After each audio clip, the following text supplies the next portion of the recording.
Welcome to the deep dive. The philosophy of Neohumanism. Right.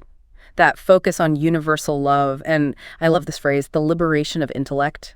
It's powerful stuff. We're zooming in on Chapter 7 of Prabhat Ranjan Sarkar's work, The Liberation of Intellect, Neohumanism. Okay. Specifically, his talks from the early 80s on exploitation and pseudo-culture. Early 80s. But still relevant, you think? Absolutely. And what's fascinating is Sarkar knew these ideas needed global reach. He deliberately included English equivalents for key terms right from the start. Ah, that's forward thinking, making it accessible. Totally. It underlines how relevant this still is for you, for everyone listening, wherever you are. Yeah, and that's what feels so energizing about this. These ideas, even with their history, they feel vital for right now, for figuring out how we build a brighter future.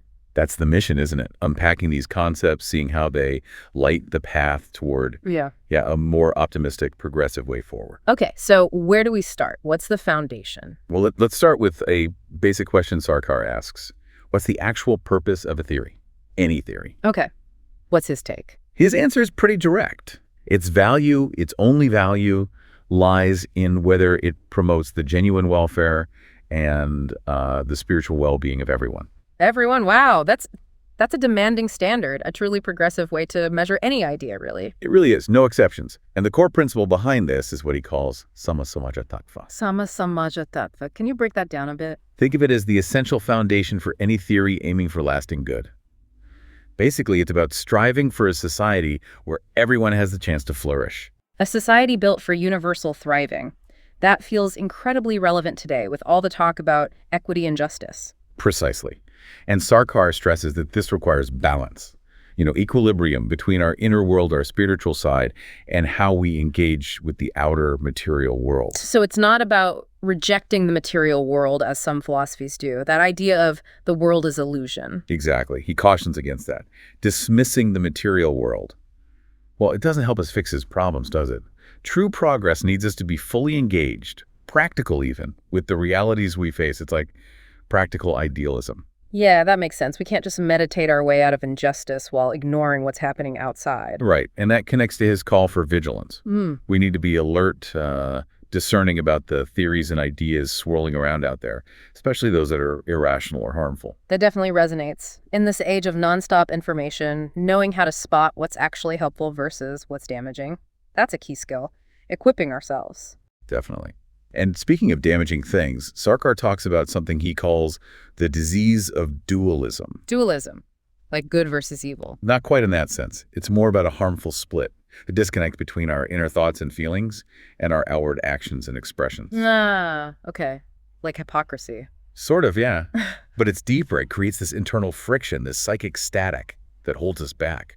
Limits our potential. You see that writ large sometimes, don't you? Institutions saying one thing, doing another, that creates massive distrust. Exactly. And Sarkar offers that principle again, sama samaja tattva, universal well-being as the antidote, the way to heal that split and foster real integrity personally and societally. So moving from inner conflict to group dynamics, you mentioned socio-sentiment. Yes. From that inner disharmony, he looks outward at socio-sentiment. This is our very human tendency to identify strongly with groups. Family, community, nation, even shared hobbies, Sure, that sense of belonging. It can be positive. It can be. But it also naturally creates in-groups and out-groups. And Sarkar's point is that all these groups, big or small, can fall prey to this.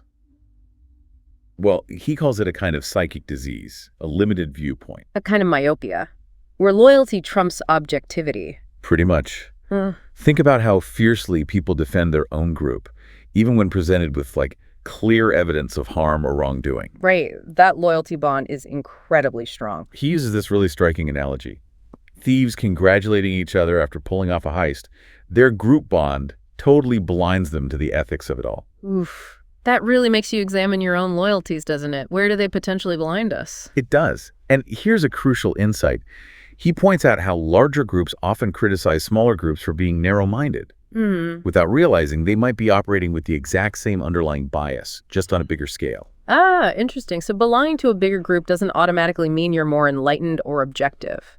Not necessarily. It challenges even traditional ideas of, say, general humanism, if that humanism still draws lines about who's truly in the circle of concern and who's kind of out. Okay, so this socio-sentiment, this group bias, how does it actually fuel exploitation? It sounds like it builds walls. Precisely. It allows one group to justify prioritizing its own interests, often directly at the expense of another group perceived as other. The out-group. Exactly. Sarkar uses the Indian caste system as a stark historical example.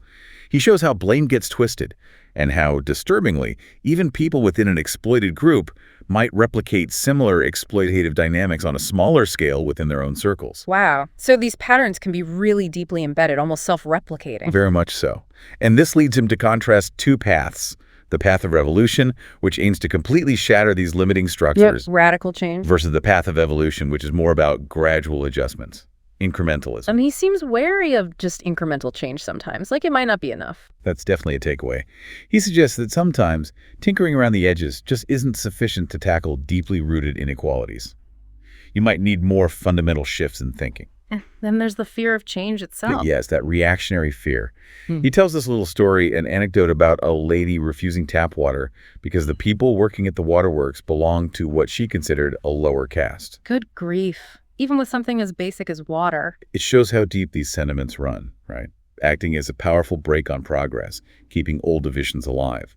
And Sarkar is clear. This kind of group bias fuels exploitation everywhere, socially, economically, culturally, religiously. It's pervasive. Which brings us to mental complexes and psychic exploitation. This sounds insidious. How does that work? This is where the power dynamics get really stark. Sarkar explains that exploiters actively, sometimes subtly, sometimes overtly, work to instill feelings of fear and inferiority in the minds of those they want to control. Planting seeds of doubt. More than doubt. Planting the idea, we are superior, you are inferior. And over time, if that message is constant, it gets internalized by the exploited group. Like psychological warfare almost. And it can stick, can it? Absolutely. He gives the example of people from historically lower castes hesitating to sit on a cot, even when explicitly invited by someone from a higher caste. Even when the formal barriers are gone, the internal ones remain. That's powerful. It shows that changing laws or structures isn't always the whole story. You have to address those internalized feelings of inadequacy too. And the flip side, the exploiters. They develop superiority complexes, a sense of entitlement. They start believing they have the right to fulfill their desires, regardless of the cost to others. Like the historical example you mentioned, the train compartments. Right, reserving compartments just based on whether someone was wearing European clothes. It seems absurd now, but it starkly shows how these arbitrary lines are drawn to reinforce that feeling of superiority and, conversely, inferiority. A clear structure for psychic exploitation. And it's not just social status, right? He connects this to language and knowledge, too. Yes, crucially. Devaluing local languages, local knowledge systems.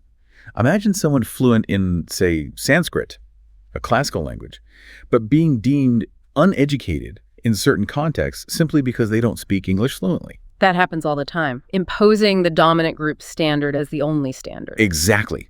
It creates that sense of inadequacy if you don't conform. Think about public signs. Often the dominant language is huge, and local languages are tiny footnotes, if they're there at all. Sends a clear message about what's valued. It really does. And this undermining of self-worth, this erosion of cultural pride that Sarkar argues is psychic exploitation. And it's the foundation, the bedrock upon which all other forms of exploitation, economic, political, are built. Control the mind first. Okay, so the psychic manipulation comes first, or at least alongside. How does that connect to the more tangible stuff, like economic control? Well, Sarkar identifies two main types of economic exploitation. First, there's psycho-economic exploitation. Building on what we just discussed. Precisely. Using that manipulation of beliefs, that created sense of inferiority to justify economic disparity.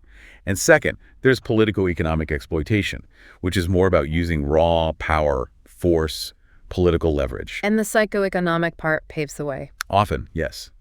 It creates the perception that the exploited group somehow deserves their lower economic status because they're less capable or less valuable. It justifies the inequality. It becomes a self-fulfilling prophecy in a way. If you're told you're worth less, it's easier to accept being paid less. Sadly, yes. And then the politico-economic side kicks in more strongly. Dominant groups using their power to control resources in less powerful regions, treating them like Well, like colonies, sources of cheap raw materials and captive markets for expensive finished goods. We still see echoes of those dynamics globally, don't we? Absolutely. And fear and poverty are potent tools here. They force economically weaker groups into dependency. Sarkar distinguishes between brute force exploitation and the more subtle, cunning intellectual strategies. Psycho-economic versus politico-economic again. Right. But he stresses that both paths ultimately lead to the same place. The exploiters governing the exploited, controlling their lives and resources. Now, this is interesting. Sarkar talks about vocal revolutionaries and reformists. Who are they in this picture? They sound like they should be allies against exploitation. But Sarkar offers a pretty critical analysis here. The vocal revolutionaries, they're the ones making fiery speeches, publicly condemning exploitation. Loudly. Okay. Sounds good. But he suggests, behind the scenes, they might secretly benefit from the system, or even be funded by the very exploiters they denounce. Wow. So it's a performance, using populist anger to gain power, but ultimately maintaining the status quo. That's the implication. A kind of political theater, yeah. Creating the illusion of fighting for the people while serving other interests. Okay, that's cynical, but probably realistic sometimes. What about the reformists? They push for gradual change, right? That sounds more constructive. Well, Sarkar is wary of them too, actually. He sees reformists as advocating for slow, incremental adjustments. The problem is, this gradualism often ends up just tinkering with the symptoms. Not tackling the root cause. Exactly. It can actually prolong the exploitation by making minor concessions that take the pressure off for fundamental change, like turning down the heat slightly instead of taking the pot off the fire. He gives the example related to the caste system again, right? Reformists speaking against discrimination, but not the system itself. Precisely.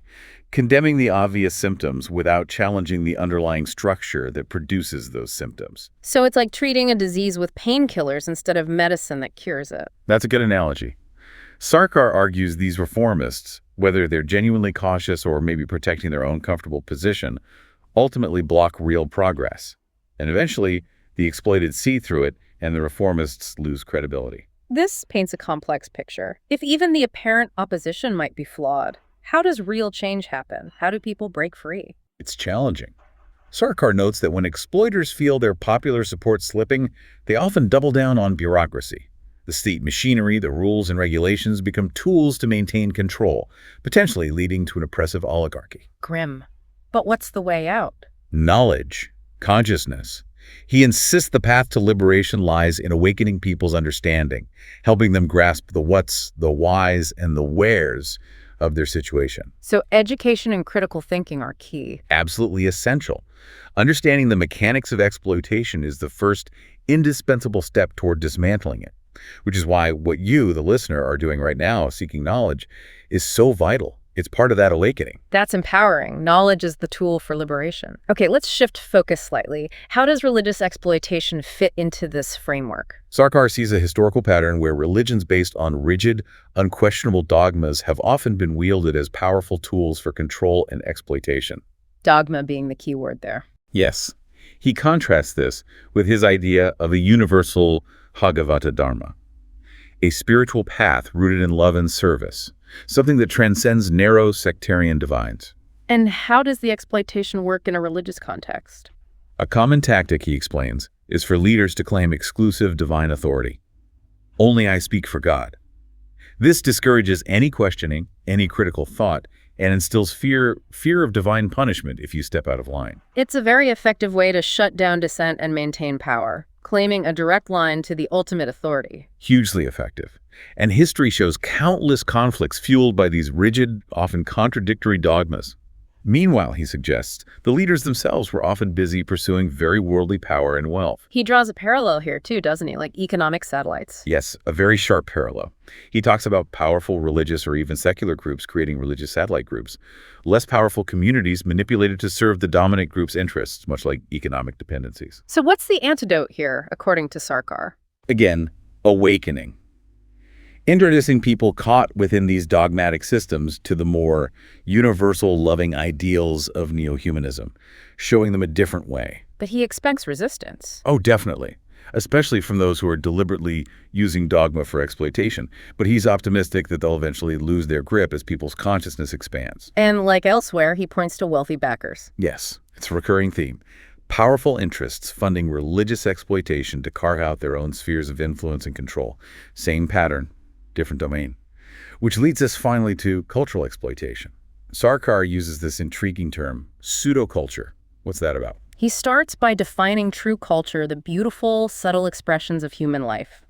Art, philosophy, ethics, traditions, the things that elevate the spirit. Okay, so pseudo-culture is? It's the weapon used in cultural exploitation. Dominant groups actively try to undermine, devalue, and ultimately erase the unique cultural expressions of other groups. What? By imposing their own stuff. Exactly. Imposing their language, their style of dress, their ideas, their entertainment. The goal, he argues, is to induce a kind of psychological paralysis, to make the exploited group feel their own culture is worthless, leaving them dependent and disoriented. Cultural imperialism, essentially, making one culture seem superior. Precisely. And he gives this provocative example.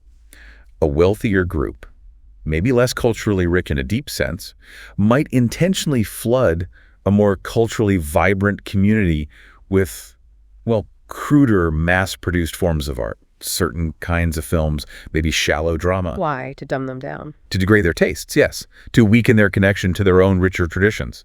He notes the mind can easily slide downwards, if not actively uplifted by genuine culture. This makes people more susceptible to control. It's insidious. So, attacking the culture weakens the whole society. That's his core argument here. A community with a broken cultural backbone, a lost sense of identity and pride, cannot effectively unite or resist any form of exploitation, economic, political, whatever. So the cultural fight is fundamental. Absolutely fundamental. He sees it as a duty for rational, caring people like our listeners to actively fight against this pseudo-culture, to champion genuine, diverse cultural expression.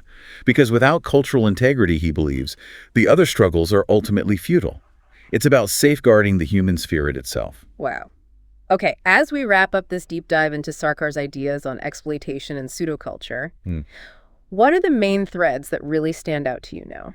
For me, it's the interconnectedness. First, how that unexamined group loyalty, that socio-sentiment, just creates the perfect breeding ground for bias and exploitation. It's almost like a prerequisite. Right, the US versus them thinking. Exactly. Then, the sheer insidious power of psychic exploitation, manipulating minds, crushing self-worth, that really seems like the linchpin holding the whole structure of control together across all spheres. The foundation, as he called it. Yes. Yeah. And finally, the role of pseudo-culture. Not just as a side effect, but as an active tool to weaken a people's spirit, their identity, their ability to even want to resist. It's a sobering analysis, but there's also a strong sense of optimism in Sarkar's work, isn't there? Yes. So despite detailing all these mechanisms. Definitely. And that's the crucial takeaway, I think. Even though these ideas are from the 80s, they feel so relevant, but also hopeful.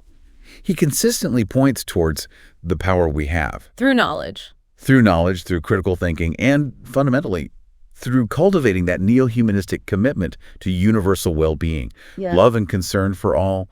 These are the tools for liberation, for building that better future. It's not just theory, it's a call to action. An empowering vision. It really invites everyone listening to be part of that positive change. It absolutely does. And perhaps that leaves us with a final thought, a question for you, the listener, to carry forward. Reflect on our world right now. Where might you see these subtle or not so subtle forms of psychic and cultural exploitation playing out today? And more importantly, how can actively nurturing genuine culture, fostering critical thought in ourselves and others, and really leaning into that universal love, how could that contribute to building a more just, vibrant, and truly progressive world for everyone? How can these insights shape our own actions, our perspectives moving forward from here? Exactly. It's a powerful question, and maybe, just maybe, the beginning of shaping that better future, starting right now.